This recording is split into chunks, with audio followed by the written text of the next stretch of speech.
Hey, I'm Dr. Pilet, and today's topic is going to be positive motivation. And I'm giving you that topic because a lot of people, especially in today's world, find it really difficult to stay positive. You're inundated. You're surrounded with negative. I mean, and if you don't believe that to be true, listen to the radio where they go to the news of the day. Have you ever noticed that the news really isn't good news? It's all about failure or death or accidents. You know, you're driving home and what do you hear? The accident report. Oh, there's a delay in here. There's a delay in there. Don't go there. Oh my God, the weather's coming in, it's bad. Or taxes are increasing while the economy is going into depression and unemployment is radical like we've never seen before. Substance abuse, domestic violence, and you're just covered every day with negative radiation through gossip, through negative rumor that people spread to you about other people, through media, whether it be television or radio, YouTube. You know, it's funny because even YouTube, I get somebody that will send me a little shortcut and say, hey, did you see this? And it's not unusual that the thing that they're asking me to look at is some ridiculous hardship or destructive power that's affected something. You follow that? So let me talk about positive motivation. Let me give you some ideas, and I want you to think about these terms and then hopefully try to apply it to your life. I want to ask you to think about PME versus NME. PME, positive motivational energy. NME, negative motivational energy. NME, enemy. The enemy of your life is negative motivation, negative emotions, negative that happens to your negative mental energy, positive mental energy. Now, you ever hear the idea of optimism versus pessimism? And it goes something like optimism is a person that looks at a glass and believes it's half full, and a pessimist looks at a glass and believes it's half empty. And you'll hear me say that, you know, optimism won't guarantee success, but pessimism will guarantee failure. Interesting how we think about that. When I ask you to make a decision to turn your life into something more positive, that decision begins with you scanning your life, looking around yourself, and just recognizing the flows of negative energy, because it's everywhere. I had a lady call me the other day. In fact, it was yesterday. She called me at 4 o'clock, and she was calling me to tell me about a mutual friend we had that was now in the hospital. Now, typically, that would be acceptable for me to get that news. Oh, my God, I'm calling you to let you know that we have a friend in the hospital. But I haven't heard from this friend in 7 months. And 7 months ago, when I heard from her, it was to let me know that somebody had lost their car in a flood. And when I think about every time I get a phone call from this person, it's always to announce to me some failure, some travesty, or something that's bad that's happened to somebody else. And I caught myself as I'm thinking, well, thank you for this, and I will go by the hospital to go visit, but it really bugs me that the only time I ever hear from you is to tell me when something bad has happened. And now, of course, the person kind of backtracked a little bit and said, well, there are some good things going on. But you see what I was doing? I was setting up a boundary. The decision in my life that I want to hear positive and good things around me, and that I'm going to begin to find ways to center my life so that I maintain in the flow of positive energy. If it's something negative I need to know about, then I want to know about that. But I want to know about it in a constructive way that gives me a solution, something to add to my life. I don't want to just know about bad things in the world. I want to know about things in the world that I can impact or affect. What you've got to start beginning to do, once you start establishing yourself to this idea of positive emotional energy in your life, positive mental energy, is the first thing you got to do is stop the enemy. You got to stop that flow of unnecessary negative stuff. You got to prohibit it in such a way that you're making a decision. I don't really need to have any knowledge of that. Why are you telling me this? And guess what that includes? How about gossip? Rumor. When people tell you about somebody they know, my first thought is, why are you telling me that? Because I'm going to tell you that my experiences with that person have been nothing but delightfully positive. And even though you've got this gossip and negative stuff that you're telling me, I don't appreciate it. I would tell you, I don't really need to know about it. So you begin to center on your life and you begin practicing with those friends around you to let them know, I'm not going to participate in all this negative crap that's going around. You've heard me say maintain solutions focus. You've heard me say that. Because when people come up to you, often they use the you statement and they'll say, you know, I'm really pissed at you because you weren't on time, or because you owe me money, or because you made a promise. And don't get me wrong, you statements are necessary for you to hear information about things that you've disappointed. But typically the next thing I do when a person says that, I said, you know, I got it. I understand that I've offended you. But what do you have to offer for a solution that I can solve this problem? See, we call those I statements. Now that you've told me something that in a way that I've disappointed you, I'm going to go back to you with an I statement and say, I understand that I've hurt your feelings. I understand that I've disappointed you. What can you tell me that I would benefit from in doing to resolve this problem? We call that solutions focused. So as you begin to look at the world around you and limit the way that you have negative energy flowing to you, well, hopefully through practice and trial and error, you don't just limit, you eliminate. Think about the word eliminate. If you look at the word eliminate, it's got limit in it. But now we're eliminating it. We're getting rid of it. And I have to be frank with you. I don't get the newspaper anymore. I don't get the newspaper. The newspaper was such a negative experience that I quit listening to it. And then the other day I'm listening to the news. It's not the news. It's the bad news. I found myself turning off the radio. I found myself stop the newspaper. And when it comes to emails, if people are sending me negative things, I really kind of stay away from it. Understand, big difference between things I can resolve or correct and just bad information about the world around me. When you start to do that as a practice habit, first thing you're going to find out is you start to feel really good about yourself.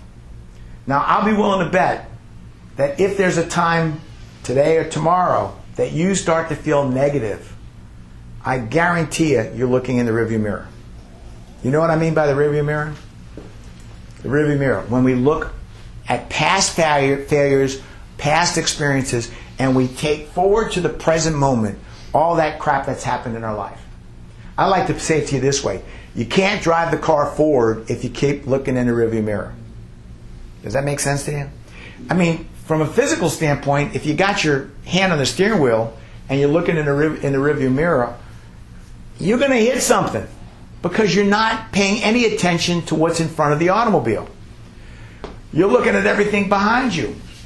From a psychological impact, if you keep looking at the past, you're looking at all your failures and everything that you've done wrong.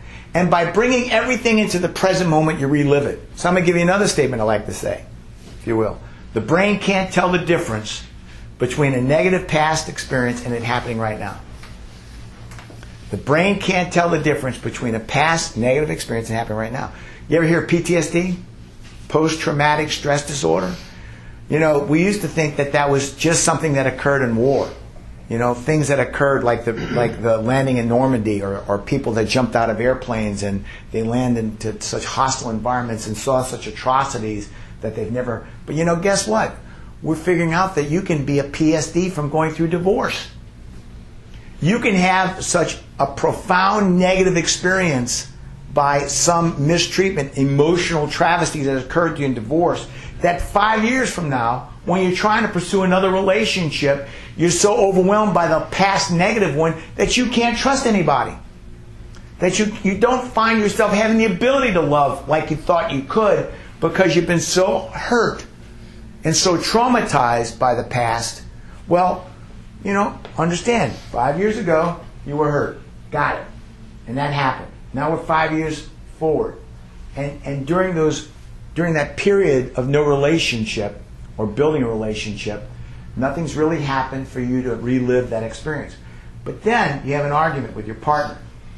Something happens to reconnect you to something from the past. Remember what I said? The brain can't tell the difference between the memory of a past negative event and having right now. So now you bring that negative event into the present moment. Well, I call that the enemy. Remember, NME, negative mental emotions. You brought that negative emotion to the present moment. And now what's going on in this new relationship truly isn't about what's in this relationship. It's all that negative crap you brought with you into this one. And you brought it so profoundly into your life. Now we're talking about optimism versus pessimism, where we started. Optimism. I believe I can make it. I can believe it'll work. Pessimism. Why try? Why make an effort? It's never worked out. And so when we have this notion of any idiot can make a bad situation worse, but it takes skill to make one better. Any idiot can make a bad situation worse, but it takes skill to make one better. I'm asking you to develop the skill of A, to recognize the influence of negative energy all around you. B, find ways to center on yourself and practice keeping it back. Practice keeping it back. Limit yourself from looking in the rearview mirror. Don't do it. You don't have to. Live from today and look forward. And then as you do that, try to keep repeating it. And as you repeat it, hopefully you're going to eliminate those people in your life that are negative, because that's profound. You're going to eliminate sources of negative energy.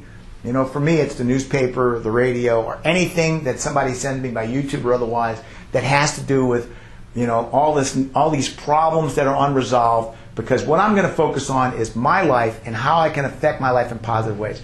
I'm a big believer in karma. You know what karma is? Karma is that idea of we're enveloped by an aura, a field of energy that we create. And I'm a big believer that as you invest in positive energy, believing that you can be successful, believing that your friends can be successful, find optimistic ways to encourage and support, then you're going to find they become more successful. And as you surround yourself with successful people, you become more successful, because opportunity isn't by chance. I sincerely believe that when you develop a positive karma in your life, all of a sudden things happen that, well, that's a miracle. You know, prayer, I'm not sure if you're a believer in prayer or not, but my mom was a devout Catholic. And one day I said to this, I said, Mom, do you realize that prayer is a request to a dimension outside the one you live in to affect the one you live in? And that caught her by surprise, because she's prayed most of her life. But she never really connected that the spiritual realm is not the one you live in, but you're asking that realm to impact the one you live in. Well, how does that happen? How does it happen that you find, accept, validate that positive radiation that's coming from this other source? Well, it's only going to come if you open yourself up to the sensitive nuances of your life to receive the message. To receive the message. And you only get there if you find positive enlightenment, a willingness to believe in positive things, and a receptivity. And all that occurs only if you do the things I asked you to do.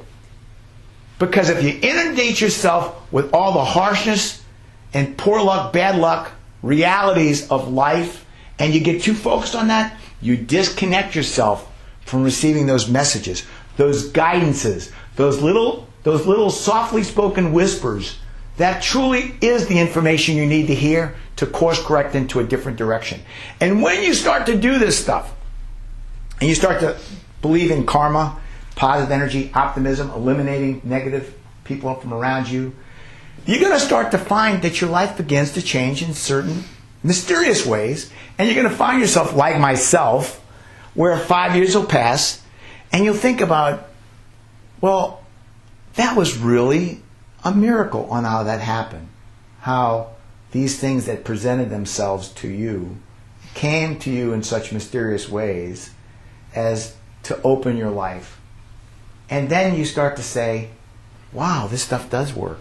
Now I can give you dozens of examples from myself and everything about me for the last 15 years, where I now realize how I got to where I am, and I realized that I manifested success because I eliminated the negative and the naysayers, and I opened myself to inspiration and positive motivation, and these things came, and you act on them. But I wouldn't have heard them otherwise. I wouldn't have had the perceptive ability to connect to them and take action in that way. Okay? So today what we're talking about, is the idea of positive mental energy and how to eliminate, if you will, that notion of negative mental energy and how to begin moving in a positive way. I would ask you to try some of these ideas that I did, and I swear, go forward 60 days and look at where you are, and then you'll be profound, hopefully impressed by some of the successes and changes that came in your own life. Okay? I'm Dr. Pilet. I hope you enjoyed that.